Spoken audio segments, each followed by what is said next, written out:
Sobat Teknokrat, kembali lagi bersama Eli di episode Berpikir Merdeka. Kali ini kita kedatangan narasumber yang akan memberikan wawasan tentang lingkungan nih teman-teman. Kita bersama Bang Irfan Trimusri. Halo Bang. Halo Eli. Gimana Bang kabarnya Bang? Alhamdulillah sehat. Oke, jadi Bang Musri ini adalah Direktur dari Wahana Lingkungan Lampung atau yang biasa kita kenal sebagai Walhi Lampung.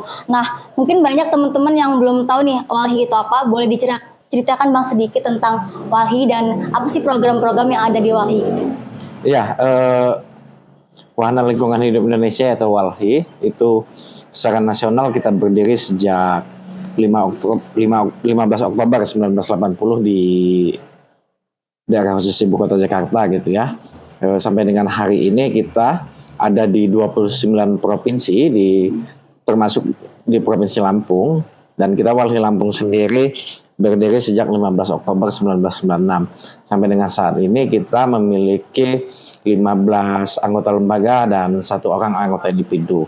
Dari awal berdiri sampai dengan hari ini Walhi melakukan beberapa rangkaian kerja-kerja ya terkait dengan penyelamatan, perlindungan, dan sosialisasi lingkungan hidup ya, mulai dari advokasi kebijakan, kemudian advokasi kasus lingkungan dan konflik sumber daya alam, kemudian juga kita juga melakukan kampanye terkait dengan lingkungan hidup yang sehat dan berkelanjutan, serta kita juga melakukan pendidikan dan sosialisasi terhadap pentingnya hak atas lingkungan hidup.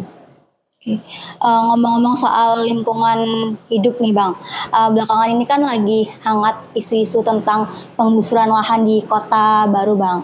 Nah, itu sebenarnya gimana sih Bang kronologi antara penggarapan di lahan Kota Baru tersebut? Ya, kalau kita berbicara lahan Kota Baru Provinsi Lampung ya, yang akan dijadikan ibu kota provinsi, mungkin terinspirasi dari ibu kota negara. Tentu prosesnya juga ya mungkin serupa tapi tak sama dengan aktivitas pembangunan ibu kota Nusantara gitu ya. Kalau kita tarik kepada sejarah panjang, sebetulnya lahan Kota Baru itu dulu berstatus sebagai kawasan hutan produksi ya. Kawasan hutan produksi yang memang juga oleh masyarakat sekitar itu dimanfaatkan sebagai lahan pertanian di wilayah Kota Baru. Jadi problematika pengelolaan kawasan hutan baik itu di Indonesia maupun di Lampung khususnya memang sudah cukup banyak keterlanjuran pengelolaan kawasan hutan oleh masyarakat, termasuk salah satunya di wilayah Kota Baru. Jadi masyarakat di Kota Baru sejak sekitar tahun 1950-an atau 1960-an itu telah menggarap di lahan tersebut. Nah, kemudian pada sekitar tahun 2013 pemerintah Provinsi Lampung mencanangkan dan memulai pembangunan Kota Baru dan meminta izin pelepasan kawasan hutan di wilayah Kota Baru tersebut. Nah, oleh Kementerian Kehutanan waktu itu, kalau sekarang kan namanya Kementerian Lingkungan Hidup dan Kehutanan ya, oleh Kementerian Kehutanan waktu itu tidak dilakukan verifikasi secara mendetail. Dia tidak juga melihat bagaimana ada cukup banyak masyarakat yang memiliki ketergantungan terhadap lahan tersebut, sehingga proses pelepasan kawasan hutan itu diproses begitu saja. Pembangunan itu dimulai tahun 2013. Kemudian SK pelepasan kawasan hutan itu baru terbit di bulan Agustus tahun 2015. Yang berarti kalau mau kita tarik kesimpulan, pemerintah Provinsi Lampung waktu itu memulai pembangunan juga secara ilegal. Karena status lahannya belum dilepas, masih proses. Status lahan masih dalam kawasan hutan, tapi dia aktivitas pembangunan sudah dimulai gitu kan. Nah, sehingga ada masyarakat yang sudah existing mengelola, yang sudah terlanjur mengelola, ada juga pemerintah provinsi yang masuk untuk memulai sebuah pembangunan ibu kota provinsi. Maka di sini terjadi benturan, terjadi tarik-menarik kepentingan antara kepentingan petani dengan kepentingan pemerintah provinsi, yang akhirnya pada tahun berapa itu, sekitar beberapa tahun yang lalu pernah juga sebetulnya dilakukan mediasi ya, antara pemerintah provinsi dengan masyarakat di wilayah lahan Kota Baru, bahwa keberadaan kawan-kawan petani di Kota Baru ini tetap diakui oleh pemerintah provinsi, kemudian tetap boleh mengakses dan mengelola lahan tersebut sampai dengan pemerintah provinsi memulai melakukan pembangunan. Memulai melakukan pembangunan ya, bukan hanya mewacanakan akan melanjutkan pembangunan lagi, tapi sudah mulai pada proses untuk melanjutkan konstruksi. Nah, tapi di tengah jalan selama 2 atau 3 tahun belakangan ini, pemerintah Provinsi Lampung memunculkan kebijakan baru yang tadinya kesepakatan tanpa timbal balik, tiba-tiba mengeluarkan sebuah keputusan gubernur kalau saya tidak salah tentang biaya sewa pemanfaatan lahan Kota Baru. Nah, biaya sewa pemanfaatan lahan Kota Baru tersebut itu dikenakan biaya sekitar 3 juta per hektar per tahun bagi setiap warga di wilayah-wilayah Kota Baru yang menggarap lahan tersebut yang kurang lebih dengan luas totalnya sekitar 1.000 hektar ya. Tentu kan ini kan menimbulkan pertanyaan besar oleh masyarakat. Lahan yang tadinya ada kesepakatan antara Pemprov dengan petani bahwa tidak ada timbal balik, tidak ada biaya yang harus dibayarkan masyarakat, tiba-tiba tengah jalan seperti itu. Dan kalau mau kita tarik kepentingan yang lebih panjang lagi, tentu kawan-kawan petani ini mempunyai hak karena sudah mengelola dan berada di wilayah itu sudah lebih dari 20 tahunan gitu. Jadi kan tadi Abang bilang bahwa pemerintah itu memberikan kebijakan baru dengan Ya.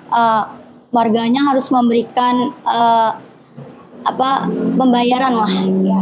Tapi kenapa sih harus ada pembayaran kepada para petani itu? Alasannya kenapa? Ya, alasan pemerintah Provinsi Lampung waktu itu kan karena ada mungkin semacam hasil penilaian dari Kementerian Keuangan yang meminta kepada setiap pemerintah provinsi atau kabupaten kota jika memiliki aset dalam tanda kutip aset itu tidak boleh nganggur. Jadi aset-aset yang ada punya pemerintah itu kalau tidak dipakai dia harus ada income yang masuk. Seperti tanah kalau tidak dimanfaatkan oleh pemerintah berarti dia harus disewakan kepada pihak lain. Nah, itu kurang lebih waktu itu rekomendasi dari Kementerian Keuangan yang muncul sehingga ditindaklanjuti oleh pemerintah Provinsi Lampung.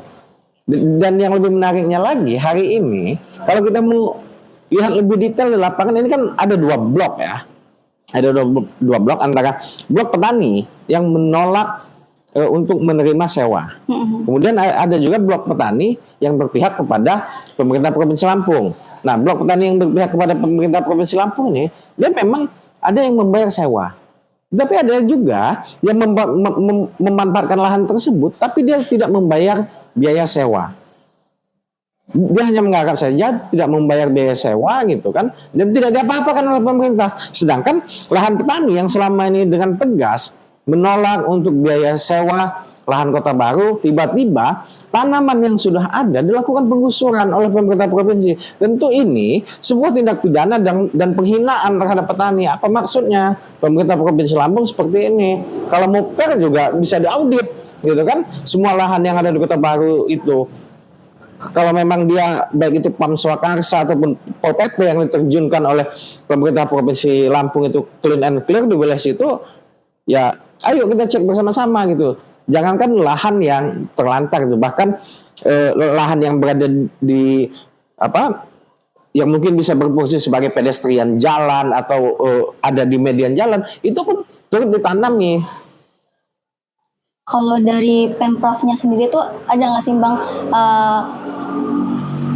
kerugian-kerugian yang didapatkan? Kan tadi kan Abang bilang kalau ada petani-petani yang nanam tanpa membayar. Nah, dari pihak Pemprov itu mengalami kerugian juga nggak sih Bang? Ya kalau kita mau tarik lurus secara normatif berbicara kerugian kan, tentu kan kalau bahasa normatif dari Kementerian Keuangan, ketika kamu ada aset kamu dimanfaatkan oleh pihak lain dan kamu tidak mendapatkan income, apakah itu PAD atau PNBP, tentu di situ mengalami kerugian. Tapi kan kita tidak berbicara normatif, kita berbicara juga hak-hak warga negara dan asas keadilan ya terhadap setiap warga negara.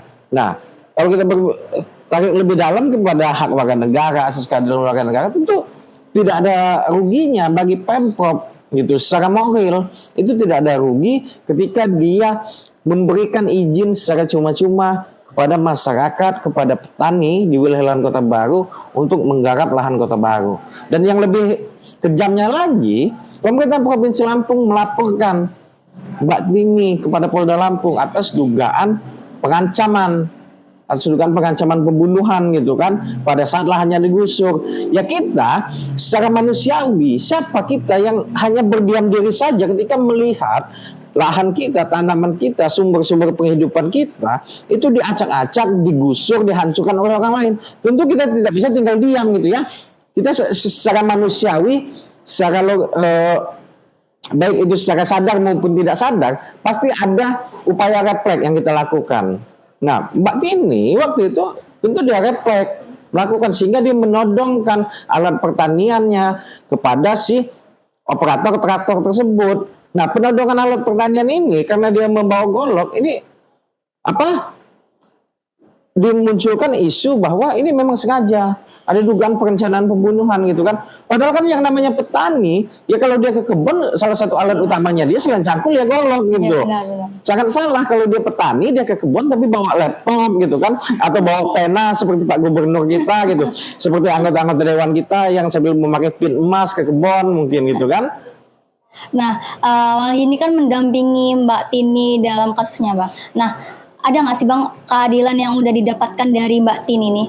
Ya sampai dengan hari ini tentu progres gitu ya, karena pemerintah provinsi melaporkan Mbak Tini, kita juga melaporkan pemerintah provinsi Lampung, tentu progresnya juga tidak berimbang gitu ya. Update terakhir dari kawan-kawan LBH yang sebagai anggota Walhi yang melakukan pendampingan hukum secara langsung gitu, tentu ada ketidakimbangan respon antara laporan yang kita masukkan dengan laporan yang dilakukan oleh pemerintah Provinsi Lampung. Dan hal ini sangat biasa kita temui dan dalam mendampingi berbagai kasus konflik, mendampingi berbagai kasus kerusakan lingkungan ataupun pencemaran lingkungan.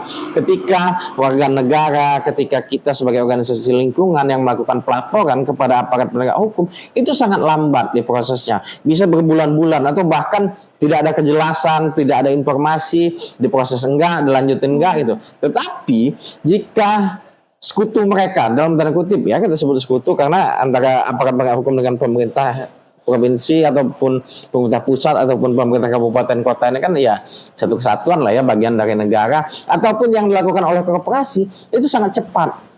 Bahkan saya pernah mengalami sendiri ketika ada nelayan yang dilaporkan oleh sebuah perusahaan, itu hanya butuh waktu 2 minggu dari si perusahaan melaporkan sampai dengan proses pemanggilan. Dari kasus Mbak Tini ada nggak sih, Bang, kasus-kasus yang serupa dengan Mbak Tini di bulan-bulan atau tahun-tahun sebelum ini? Ya, kalau kita berbicara kasus konflik sumber daya alam, konflik agraria, tentu ini bukan hal yang satu-satunya terjadi di Provinsi Lampung ya. Terutama juga di kabupaten-kabupaten yang memang dia memiliki banyak konsesi-konsesi perkebunan skala besar. Seperti kita ceritakan tadi, kalau kita ngomongin wilayah Lampung bagian utara, mulai dari Kabupaten Lampung Utara, Kabupaten Wekanan, Kabupaten Tulang Bawang, Kabupaten Mesuji, itu juga kabupaten-kabupaten yang memiliki potensi dan kejadian konflik sumber daya alam. Nah, konflik-konflik sumber daya alam ini kan sebetulnya bukan konflik yang secara histori bukan baru setahun 2 tahun terjadi, tapi memang dia sebagian besar dia konflik warisan dari zaman Orde Baru. Entah dia dari tahun 80-90-an, kemudian atau dari tahun 2000-an yang sampai dengan hari ini belum pernah mendapatkan penanganan atau penyelesaian yang serius. Oke.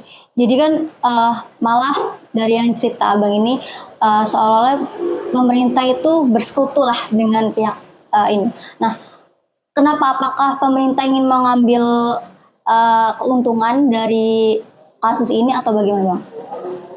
Ya, kalau kita mau suzon, ya mungkin ada sebuah hubungan harmonis gitu ya antara negara dengan korporasi gitu. Kalau kita mau suzon gitu kan, karena kan sebetulnya dengan pemerintah menelantarkan kasus-kasus konflik seperti ini kan sama saja pemerintah telah menghilangkan marwah negara. Jadi jangan salahkan masyarakat juga kalau masyarakat banyak menganggap pemerintah tunduk kepada korporasi, negara tunduk kepada korporasi terkait dengan hal ini ya. Bahkan ada salah satu contoh kasus, sebuah perkebunan tebu di Kabupaten Tulang Bawang itu berjalan secara ilegal. Dia tidak memiliki izin. Karena izin yang lama dia sudah dicabut dan tidak dikeluarkan izin baru karena ketidaksesuaian tata ruang. Bahkan izin lingkungannya pun dia tidak ada. Tetapi aktivitas di lapangan dia terus berjalan. Itu menjadi salah satu contoh gitu ketidakmampuan pemerintah di hadapan korporasi. Oke. Dari yang di kasus yang di Tulang Bawang tadi, nah dari pihak Wali kan sudah mengetahui, apakah sudah berusaha untuk melaporkan tersebut? Sudah berbagai upaya kita laporkan, mulai dari laporan ke tingkat provinsi seperti gubernur, DPRD provinsi, ke tingkat pusat waktu itu, bahkan di tingkat pusat karena dia belum punya izin lingkungan sudah dipasang papan peringatan. Ternyata papan peringatan yang dipasang oleh KLHK itu dicabut oleh perusahaan, aktivitas di perusahaan juga tetap jalan. Bahkan waktu itu petani-petani yang ada di sana yang berkonflik di wilayah itu menduduki lahan tersebut, dan kemudian dia karena provokasi yang dilakukan oleh Pam Swakarsa perusahaan sehingga terjadi sebuah keributan antara petani dengan Pam Swakarsa yang pada akhirnya 6 petani dan 1 orang pendeta mengalami kriminalisasi dan dipenjara waktu itu. Jadi kan tadi di penjara tuh Bang, sampai sekarang apakah beliau ini sudah mendapatkan keadilan gitu, apa masih tetap di penjara sampai sekarang? Ya, itu kejadian di tahun 2016-2017 ya, dan hukuman yang mereka dapatkan itu bervariatif mulai dari 1 tahun sampai dengan 2 tahun ya. Dan hari ini sudah cukup lama mereka bebas. Tapi kalau berbicara keadilan terkait dengan hak-hak mereka, tentu hak-hak mereka juga belum didapatkan atau belum dipenuhi oleh negara. Jadi berarti nggak ada ganti rugi dari pihak perusahaan tersebut? Tidak ada ganti rugi, karena kan itu kan lahan yang seharusnya menjadi hak masyarakat, hak plasma gitu, tetapi tidak diberikan oleh si perusahaan. Jadi kenapa sih Bang selalu permasalahan ini tuh selalu bertele-tele gitu, nggak naik ke pusat-pusat gitu Bang? Karena memang kan ini kan dipengaruhi oleh sistem politik kita yang cukup korup juga ya. Kalau kita lihat misal histori penangkapan oleh KPK 10 tahun yang lalu sebelum KPK dilemahkan lah ya. Sebelum dilemahkan itu kan ada cukup banyak gitu kasus-kasus yang berkaitan dengan sumber daya alam gitu ya, dengan komoditas sumber daya alam, baik itu dia penerbitan konsesi perkebunan, konsesi kehutanan maupun penerbitan konsesi tambang yang berhasil diungkap oleh KPK. Nah kan ini kan menandakan bahwa suatu sistem politik kita yang tidak baik, yang memang cenderung bersifat korup. Dan kalau kita tarik lagi ke sebuah teori, ada namanya teori kutukan sumber daya alam gitu ya.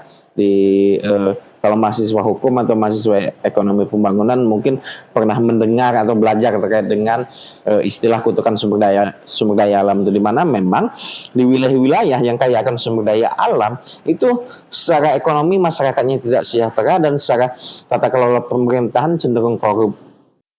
Jadi berarti memang nggak ada ganti rugi dan malah masyarakat merasa dirugikan gitu Bang? Masyarakat sangat dirugikan, dia kehilangan sumber kehidupan dia, kehilangan lahan pertanian dia, gitu.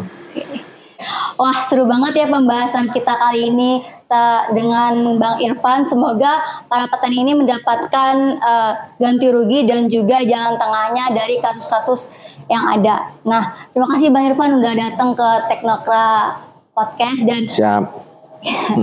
jangan lupa kunjungi Teknokra ID dan juga teknokra.co, dan jangan lupa follow sosial media kami di Instagram, TikTok, Facebook, YouTube, dan juga jangan lupa dengerin episode lainnya di Spotify Teknokra. Terima kasih Bang Irfan. Terima kasih, Ali.